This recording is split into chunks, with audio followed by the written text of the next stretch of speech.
नमस्कार दर्शक बंधु, कौन आपण भी निज घर सुख समृद्धि को नहीं टिके चिंतित अछंती कि? कौन आपण भी अन्य मानक परि निज घरे सुख समृद्धि को आवाहन करने ପାଇଁ ଚାହୁଁଛନ୍ତି कि? तेबे बछा बछा पांचटी शुभ वास्तु गछ आज आपण मानक कहबे जेउ गछ आपणक घरे रहिले आपणक घरु करज नाश होइथाए, घर ऋण मुक्ति होइथिबा सहित झगड़ा शांति श्रृंखला सदा सर्वदा बजाय रही थाए। झगड़ा दूर हो शांति श्रृंखलार सदा सर्वदा आपणक घरे बास रही थाए। एही जो पांचटी गछ विषय आज आपण मानक कहबी शास्त्रीय प्रमाण सहित कहबी जे काहेकि एही गछ घरे रहिबा निहाती दरकार अटे। एही गछ घरे रहिले आमर कौन उन्नति होई थाए, कारण आजिकली समस्ते वास्तु रे घर तैयारी करबा एवं वास्तु गछ निज घरे लगावा पई बहुत प्रयास करिथांती, चेष्टा भी करिथांती एवं समस्तंकर गोटे इच्छा थाए। दर्शक बंधु, आमे धरित्री माता को किछि दबा किंबा न देबा गोटे गछ तो निश्चय दे परिबा, से वास्तु रे हेउ पछे गछटी धरित्री माँ को प्रत्येक मनीष दान देवा निश्चय दरकार अटे। सेही धरित्री माता उपरे सकाळु राति जाए आमे केते जे ओळी करूचे सबु धरित्री माता सहुचंती। तेबे आमर भी गोटे दायित्व अछि, वास्तु हो पछे वास्तु गछ हिसाब रे भी गोटे गछ आमे धरित्री माँ को प्रदान करिबा एवं सेही वास्तु गछ आपनको घरर केते जे उन्नति करिवो निजे भी विश्वास करि परिबे नाही, किंतु एहाकू सठिक दिगरे सठिक दिशारे लगाइबा दरकार। एमिति सेमिति अनाबना जेउठारे भी लगाइ देले हेबो नाही आज्ञा, आपनको सठिक दिगरे लगाइबा पे पड़िबो।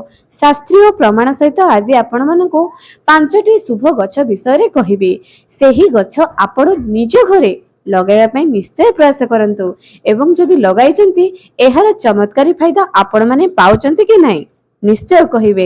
एवं जदि आपण माने भी एही पांचटी शुभ गछ को निज घरे लगाइबा पे चाहुचंती कमेंट सेक्शन रे जय मां लक्ष्मी लेखंतु एवं तुरंत जाई बाजार रु नै करी आसंतु एही पांचटी शुभ गछ सुंदर भाबरे आपण निज घरे लगाइ दियंतु।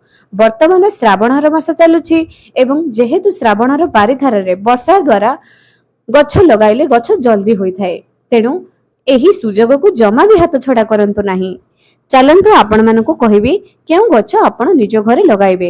ता आगुरु मोर प्रिय दर्शक मानको मु अनुरोध करूछि जे जदि ए पर्यंत चैनल को सब्सक्राइब करि नांती निहाती सब्सक्राइब करंतु, पाखरे थिबा बेल आइकन को क्लिक करी वीडियो को गोटे लाइक टे करि दियंतु एवं कमेंट सेक्शन रे जय मां लक्ष्मी लिखि दियंतु एवं सेही गछ आपण माने निज घर को आनिबे कि नहीं निश्चय मतामत रखंतु। चलंतु प्रथमे आमे जानिबा नील अपराजिता। प्रथमे एहार शास्त्रीय प्रमाण जानि रखंतु जे नील अपराजिता को काहेकि पसंद केउ देवी देवता को आपण माने लगाइबे एवं एही नील अपराजिता घरे रहिले फायदा कोन। प्रथम कथा, जेउ घरे नील अपराजिता थाए सेही घरर सदस्य माने करजरु मुक्ति रहिथांती। प्रथम जिंस करज समस्या रे केबे भी पड़ी नथांती। एही नील अपराजिता गछ सदा सर्वदा उत्तर पूर्व दिगरे रहिबाटी भलो। जदि आपण करजरे पडुचंती गोशालार माटी आनी नील अपराजिता गछ मूଳରେ ढाଳି दियंतु, देखिबे करज समस्या मुक्ति पाइबे। एही नील अपराजिता गछ पाखरे जदि नारायण नारायण 5 थर कहिबे प्रत्येक दिन करजर मुक्ति पाइबे। एही गछ निज घरे निश्चय लगांतु।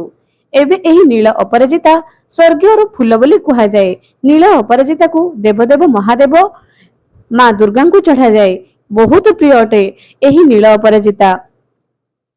ता सहित भगवान विष्णु को मध्य आपण माने लागि कराई परिबे। एही नील अपराजिता बहुत प्रिय अटे। जदि नील अपराजितार 108टी माला आपण मां दुर्गा को किंबा देवदेव महादेव को चढ़ाई करंती आपणकर मनस्कामना निश्चय पूर्ण हबो।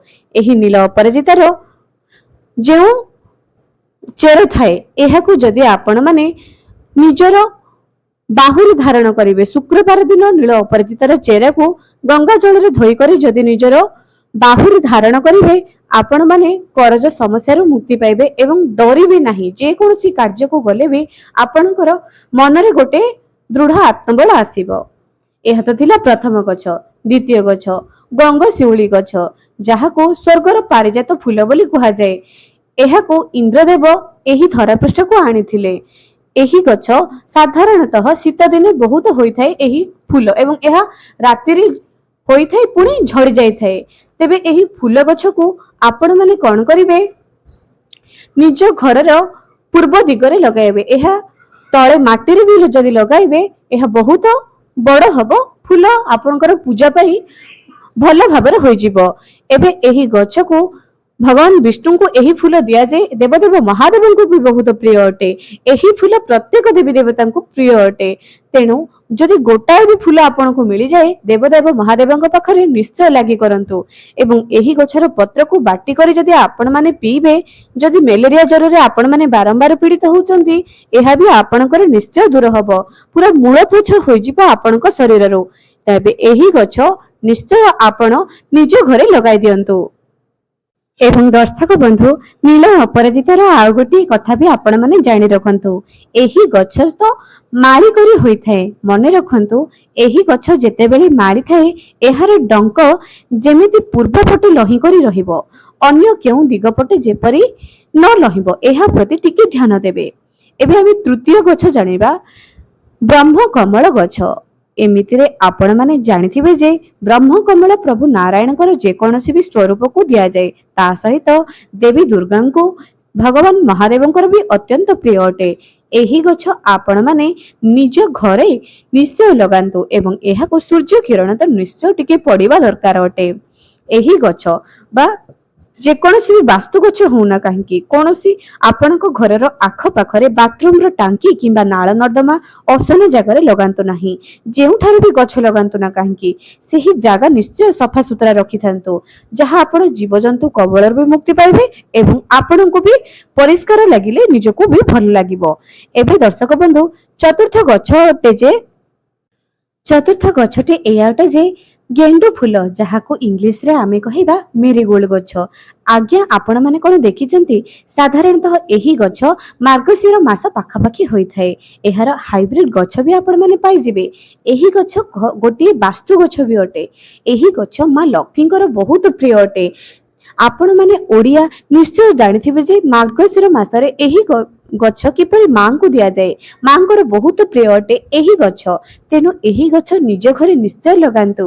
ଏହି ଗଛ ଯେତେବେଳେ ମଣିଷର କାନ ଟାଣୁଥାଏ, ମେଡିସିନ ବି ଯେତେବେଳେ କାମ ଦେଇନଥାଏ, ଏହାର ପତ୍ରକୁ ଯଦି ଆପଣ ମାନେ ଭଲ ଭାବରେ ଛେଚି କରି ଦୂରକୁ ନିଜ କାନରେ ପକାଇବେ, ତୁରନ୍ତ ଆପଣ ମାନେ ସେହି କଷ୍ଟରୁ ମୁକ୍ତି ପାଇବେ। ପଞ୍ଚମ ଗଛ ଏଇଆ ଅଟେ ଯେ ବଣ ମଲ୍ଲି ବା ଖାଲି ମଲ୍ଲି, ଯାହାକୁ ଆମେ କହିବା। ଏହି ଗଛ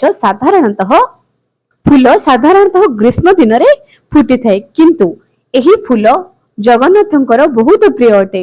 ଆପଣ ମାନେ ନିଶ୍ଚୟ ଜାଣିଥିବେ ବଣମଲ୍ଲି ଭଗବାନଙ୍କର ବହୁତ ପ୍ରିୟ ଅଟେ। ଏହାର ବାସ୍ନା ପ୍ରଭୁଙ୍କୁ ବହୁତ ପ୍ରିୟ ଅଟେ। ଏହି ଗଛ ଯେଉଁଠାରେ ବି ଥାଏ ସେହି ଜାଗା ଗୋଟିଏ ଅଲଗା ପ୍ରକାରର ସୁଗନ୍ଧିତ ଆଣିଦିଏ। ଏମିତିରେ ଆଜିକାଲିର ପ୍ରତ୍ୟେକ ଲୋକ ଚାହାନ୍ତି ଗଛଟିଏ ଲଗାଇବା ପାଇଁ। ସମସ୍ତଙ୍କର ଗୋଟିଏ ମନ ଥାଏ ଗଛ ଲଗାଇବା ପାଇଁ। ଏହାକୁ ଆପଣ ମାନେ ସବୁବେଳେ ପୂର୍ବ ଦିଗରେ ଲଗାଇବେ, ବିନା ସୂର୍ଯ୍ୟ କିରଣରେ ଏହା ହେବ ନାହିଁ। କେବେ ବି ଅସନା ଜାଗାରେ ଏହି ସବୁ ଗଛକୁ ଲଗାଇବେ ନାହିଁ। ତାପରେ ଆଉ ଗୋଟିଏ ଚମତ୍କାରୀ ଗଛ ହଉଛି ସଦାବିହାର ଗଛ। ସଦାବିହାରୀ ଗଛ, ଯାହାକି ଯେକୌଣସି ବି ରଙ୍ଗର ଆପଣ ମାନେ ଶୁକ୍ରବାର ଦିନ ନିଜ ଘରେ ନିଶ୍ଚୟ ଲଗାଇବେ। ଏହି ଫୁଲ ଗଛ ଯଦି କେଉଁଠାରୁ ଆପଣଙ୍କୁ ରାସ୍ତାରେ ମିଳିଯାଏ, ତୁରନ୍ତ ଉପାଡ଼ି କରି ଶୁକ୍ରବାର ଦିନ ନେଇ ଆସନ୍ତୁ। ଏହି ଗଛ ଯଦି ଆପଣ ମାନେ ଉପାଡ଼ିକି ଫିଙ୍ଗିଦେବେ, ମାନେ ଏହି ଗଛ ଏତେ ଚମତ୍କାରୀ ଯେ ଆପଣ ଭାବିବେ କି ଆପଣ ଲକ୍ଷ ଲକ୍ଷ ଟଙ୍କାକୁ ଆପଣଙ୍କ ଘରୁ ନିଜେ ବାହାର କରି ଫିଙ୍ଗି ଦଉଛନ୍ତି।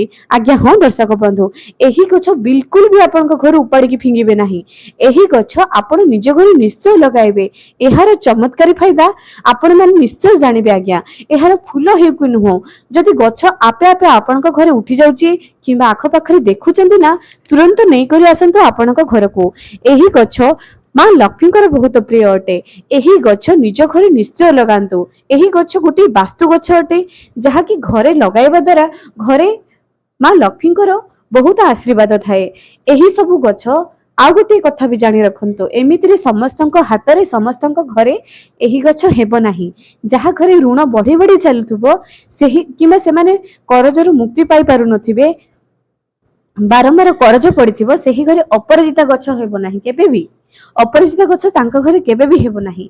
जहा घरे माँ लक्ष्मीकर बास नथिबो बा टंका जानी सुनी से माने कर भाग्य रे थिबो जे तांको भाग्यरु एतिकी टंका नष्ट होई जिवो सेमानंको घरे केबे भी सदा बाहर गछ रहिबो नाही।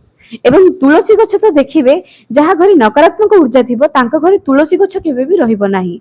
सब जिंसर गोटे शास्त्रीय प्रमाण रही। आशा करुच्ची एही भिडियोटी आपनको निश्चय भल लागिथिबो। एही गछ निज घर को निश्चय आणंतु। आज पई रहिली पुणी देखाइबो आगामी एक सुंदर भिडियो रे।